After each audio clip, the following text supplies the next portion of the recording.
Assalamualaikum warahmatullahi wabarakatuh. Jumpa kembali dengan Ainin Jazz. Seperti biasa, Ainin Jazz bagi-bagi informasi seputar pengalaman dari apa yang kami alami, berbagi pengetahuan dari apa yang kami ketahui. Oke, jika konten ini ada manfaatnya, silahkan ambil dan terapkan. Jika tak ada manfaatnya, abaikan saja. Anggap saja sebagai hiburan. Oke, konten sekarang ini sebagai berikut. Baiklah, dalam konten sekarang ini ya, kita akan membuat sebuah gambaran ya, di mana AC tersebut gitu mengalami kebocoran gas freon ya.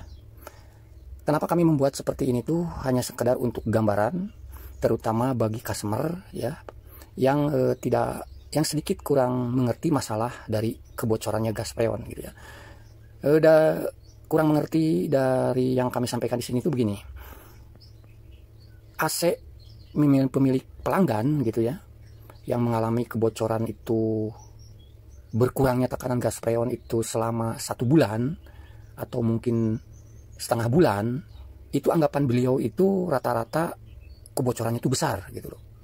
Nah, sedangkan bagi teknisi ya mungkin sudah paham kalau yang dianggap kebocoran besar dan bisa dilihat gitu ya, mungkin berkurangnya tekanan freon itu paling tidak sehari atau 2 hari, itu 2 hari lah gitu ya, dari mulai pengisian full itu standarnya gitu ya, lalu 2 hari berikutnya habis ya, bukan berkurang, habis lagi.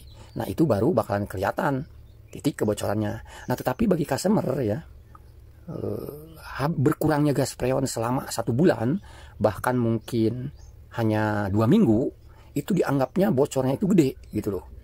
Nah, maka dari itu ya, mungkin nanti cara ini gitu yang kami praktekkan ini bisa untuk referensi ke setiap customer atau pelanggan gitu ya. Kalau tetap dia kekeh bahwa kurangnya gas freon selama 1 bulan atau mungkin hanya hitungan 2 minggu, setengah bulan dianggapnya besar kebocorannya, nah ini bisa untuk referensi gitu ya. Nah, maka dari itu kami membuat seperti ini tuh supaya lebih jelas gitu, kita bisa membandingkan, ini sebagai gambaran aja gitu ya. Nanti kita bakalan buat seolah-olah freon tersebut mengalami kebocoran dengan sekecil mungkin. Habisnya bakalan berapa lama dan kurangnya gas freon itu bakalan berapa PSI gitu ya. Oke, ini gambaran seperti ini ya. Hanya membuat dari pipa ber1 lilitan dan selebihnya yang bisa muat ke wadah ini hanya pipa kapiler, tapi yang diameternya besar untuk AC ya. Pipa kapiler untuk AC yang lumayan gede lah daya diameternya gitu ya. Nah, di sini kami sudah mulai ngerendam pipanya ya ke dalam wadah.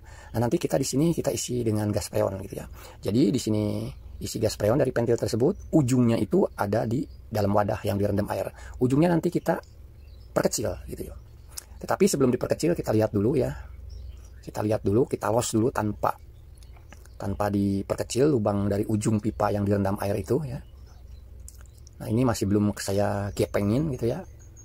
Nah, ini masih los gitu ya. Ini los. Ini kami mempergunakan freon ramah lingkungan ya, udah 32 ya. Oke, setelah kelihatan los, kita mulai sedikit dikepengkan dia punya ujung pipanya ya. Perlu diketahui itu pipa instalasi AC itu dua-duanya saya pakai ya. Baik yang 1/4 maupun 3/8, karena di ujung pipanya itu kita sambungin gitu. Jadi lumayan panjang lah dengan seperti ini gitu ya. Nah, ini masih gede ya, kita kurangi lagi gitu. Nanti kita di waktu ya, kita bikin di waktu berapa jam gitu ya, kita ya paling mudahnya nanti kita lihatlah 2 jam lah, kita pantau selama 2 jam nanti berapa turun tekanan gitu ya. Nah, ini mungkin gelembungnya sudah sangat halus sekali ya. Coba kita tengok ini tekanan di posisi kita isi aja sampai 150 PSI ya. Lalu ini ujung pipanya kita kecilin. Nah, kalau dengan sekecil ini ya, kebocoran sekecil ini kalau direndam di air kelihatan. Hati-hati untuk pengujian dengan air sabun ya, air busa, jangan terlalu kebanyakan. Dampaknya seperti ini nih ya. Kalau nggak dimasukkan ke air kelihatan ada ngegelembung, tapi dengan busa sabun tidak ya. Karena busa sabunnya ini terlalu banyak. Nah, ini juga bisa jadi buat gambaran ya. Ketika kita memeriksa kebocoran dengan mempergunakan air sabun, busa sabun, jangan terlalu banyak. Jadi nantinya tuh percuma gitu. Nah, ini kan sebetulnya bocor, ini pipa ini bocor ujungnya, tapi dengan busa ini tidak kelihatan kan, gitu loh.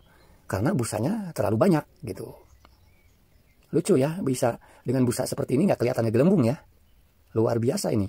Jadi mungkin nanti banyak yang kekecoh ini dalam pemeriksaan kebocoran kalau seperti ini. Ya. Jadi ini untuk pengalaman juga ya, bahwa hanya bocor besar aja yang bisa diprediksi dengan air sabun yang begitu tebal gitu ya. Nah tapi dengan busa yang tipis gitu ya, nih kelihatan kan ada gelembung-gelembung. Jadi syaratnya tuh emang kalau mau pakai busa sabun itu jangan terlalu tebal, tipis aja yang penting kena gitu. Emang bener-bener untuk mencari kebocoran tuh perlu kesabaran serta ketelitian, terutama di bagian evaporator ya. Karena area evaporator itu kan yang selalu basah. Kalau di outdoor unit mah yang area kering gitu ya, ada kebocoran sedikit itu sangat mudah kelihatannya gitu. Karena sedikitnya ada beroli, jadi seolah-olah kayak basah aja padahal itu titik kebocorannya gitu. Kalau di area outdoor, ini nih yang perlu kita sedikit konsentrasi dalam mencari kebocoran tuh di evaporator gitu ya. Jadi sudah jelas ya, ini kebocoran sangat halus sekali, saya buat sangat halus sekali. Lalu tekanan freonnya kita buat sekitar 150 PSI ya. Nah ini tekanannya ya, kita tengok dulu, ini masih kurang, kita isi aja ya sampai 150. Lalu ini kita sudah mulai dari jam 9.23. Nanti bagaimana keburunya saja saya gitu, kalau keburu sejam ya sejam, kalau keburu 2 jam ya 2 jam gitu ya. Yang intinya ini awal start ya, kita isi tekanan freon 150, awal start jam 9.23 ya. Nah ini udah saya isi ya, sekitar 150-an ya, dengan kebocoran seperti tadi, yang pakai air busa yang begitu air sabun yang begitu tebal busanya tidak kelihatan, tetapi dengan busa air sabun yang berbusa sedikit baru bisa kelihatan. Apalagi dicemplungin atau direndam sama air, itu lebih efektif lagi gitu untuk mencari kebocoran yang sangat halus. Oke, kita tunggu dulu ya untuk mengetahui turunnya berapa PSI gitu ya, selama waktu yang kita tentukan juga nanti kita lihat gitu ya. Nah ini setelah kita lihat, setelah kita tinggal lah, sebetulnya kita tinggal ini gitu ya. Nah sekarang udah jam 11.21, berarti hampir mau 2 jam, masih kurang 2 menitan ya. Dari jam 9.23 sekarang udah jam 11.21 ya. Tunggu, kita pasin aja 2 jam ya. Kita pasin 2 jam, berapa sih dengan kebocoran seperti ini turunnya tekanan gitu ya. Nanti kita bisa perbandingkan dengan yang anggapan customer gitu ya, berkurangnya freon hanya 1 bulan atau beberapa minggu dianggapnya gede gitu ya. Kita bisa membandingkan nanti dengan hasil ini gitu ya.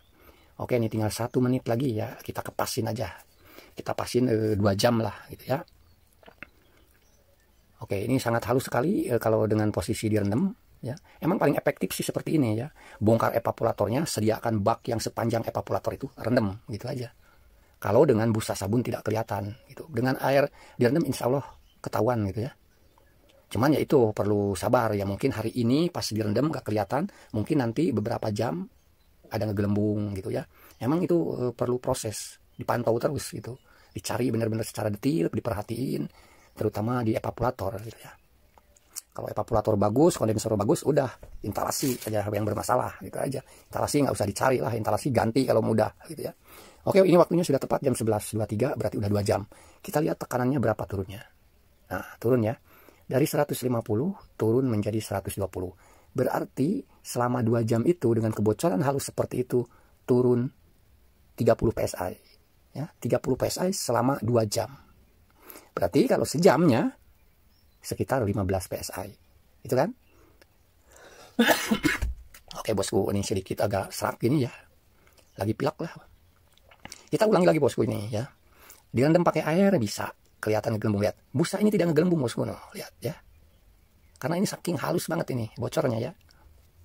Apalagi kalau lebih halus dari itu gitu, makin nggak kelihatan lagi. Contohnya yang halus lagi dari seperti ini tuh, direndam pakai air tuh ngegelembungnya cuman baru nempel gitu di ujung pipa, titik kebocoran, baru ntar beberapa saat baru naik gelembungnya. Itu kan lebih halus lagi, itu kayak gitu tuh ya. Ini aja yang direndam air ngegelembungnya kelihatan gitu ya, dengan busa seperti ini tidak mampu, tidak bisa. Busanya harus tipis, busa dia sabunnya harus tipis gitu. Ya itu yang saya bayangkan, itu kalau kebocorannya lebih halus lagi. Yang kita pernah direndam sebegini seperti ini, mau ngegelembungnya itu baru nempel di ujungnya, belum sempat ke atas gitu ya. Itu bocor halus banget seperti itu. Gitu ya. Oke ya, sudah jelas ini dengan kebocoran seperti itu, turun tekanan freon itu selama 2 jam itu 30 PSI. Berarti kalau 1 jamnya berarti sekitar 15 PSI.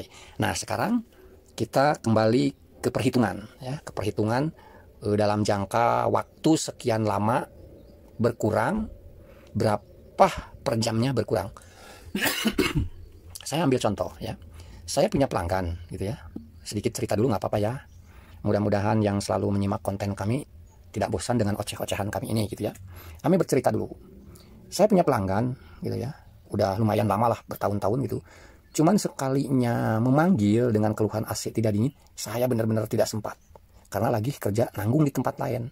Nah beliau kan namanya orang berada lah gitu kan, nggak dengan kondisi AC yang panas gitu ya, tidak bikin gerah. Sementara itu dia manggil tukang lain. Oke, saya dapat informasi karena 2 minggu berikutnya kan tidak dingin lagi. Baru manggil saya pas kebetulan saya sempat kalau 2 minggu berikutnya gitu ya. Udah longgar lah kerjaan saya, jadi saya sempat. Jadi menurut informasi dari customer saya itu gini, ketika saya tidak sempat, tidak bisa datang, beliau manggil dulu orang lain, dan menurut beliau itu diisi tekanan freonnya emang berkurang katanya gitu ya. Pokoknya dinormalin sampai 150 PSI.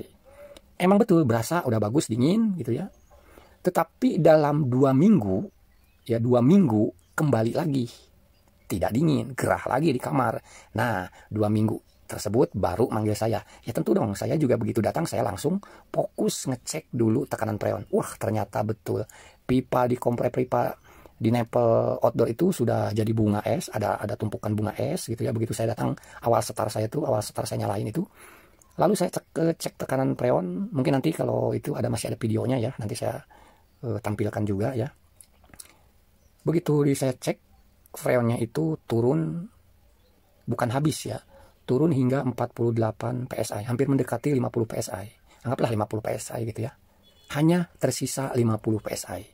Berarti dari 150 turun menjadi 50, selama 2 minggu hilang 100 PSI.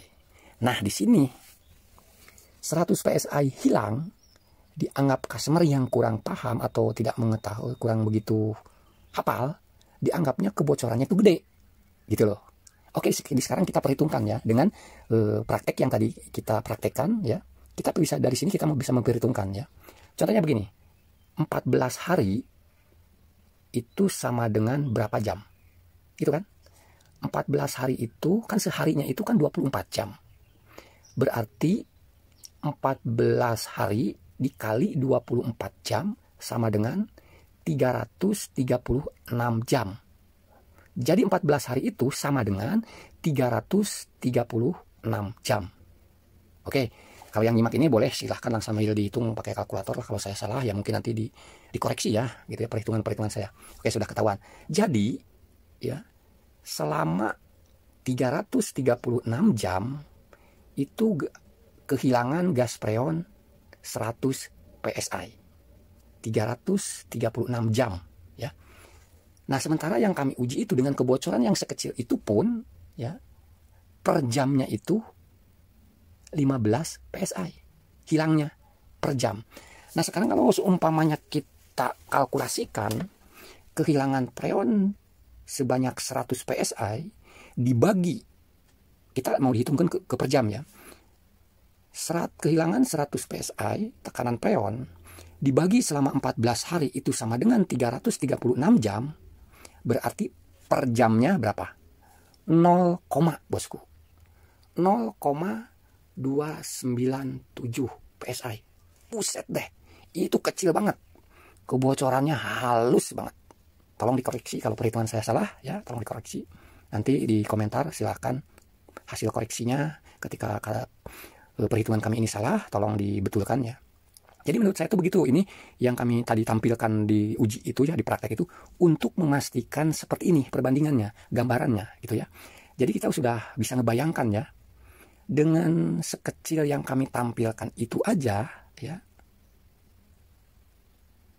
per jamnya itu bisa kehilangan freon sekitar 15 PSI. Itu bocornya udah lumayan halus. Yang kami beri contoh itu ya, kami praktekkan itu udah lumayan halus banget.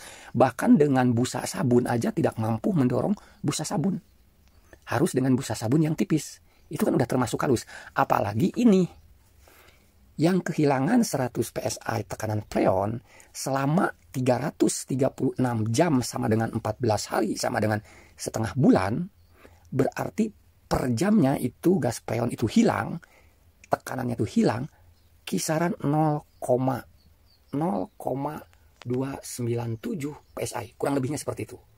Berarti nggak sampai 1 PSI acan. Berarti sudah bisa ngebayangkan kebocorannya segede apa gitu ya, lembut sekali, rembes itu. Bisa jadi jangankan pakai sabun gitu ya, dengan yang kehilangan freon per jamnya 0,7 sekian itu, jangankan pakai air sabun gitu ya. Yang punya saya aja yang kehilangannya per jamnya 15 PSI, dengan air sabun nggak kelihatan. Hanya dengan direndam air baru kelihatan. Nah, jadi udah jelas ini bahan gambaran ya, seperti itu ya gambarannya ya. Untuk membandingkannya, jangan sampai kehilangan gas freon sampai 100 PSI selama 2 minggu dianggap bocor besar, ternyata itu halusnya minta ampun. Kebocorannya mungkin hanya lembes, rembes, tidak ngegelembung gitu ya. Jadi jalan satu-satunya, mau tidak mau, itu unit AC. Dan yang sering kebanyakan bermasalah itu emang di bagian evaporator. Jadi mau tidak mau ya, evaporator tersebut ya, selain kita memperbaiki sambungan-sambungan gitu ya, kita kontrol penyambungan instalasi ke indoor unit, nepelnya gitu ya, semua sambung-sambungannya kita kontrol, yang kira-kira mencurigaan kita buat flaring lagi gitu kan. Nah dari perbaikan-perbaikan seperti itu tuh kita masih bisa uji lagi. Contohnya sekarang oke lah, kalau mencurigakan flaringannya bukan bekas itu karena pekerjaan orang lain, bukan pekerjaan sendiri gitu ya, tidak ada salahnya kita buatkan lagi flaringan yang baru, entah itu di indoor unit, entah di outdoor unit. Tidak apa-apa, itu untuk uji. Kita normalin lagi, kita tengok lagi nanti kabarnya, infonya dari customer, apakah selama 2 minggu tersebut kembali tidak dingin. Kalau kembali lagi tidak dingin padahal sambungan semua udah diperbaiki ya, walaupun tidak secara real kelihatan bocornya, berarti kita tinggal fokus ke evaporator. Bawa evaporatornya dibongkar, direndam, dikasih tekanan lebih tinggi lagi, mungkin bisa sampai 300 PSI.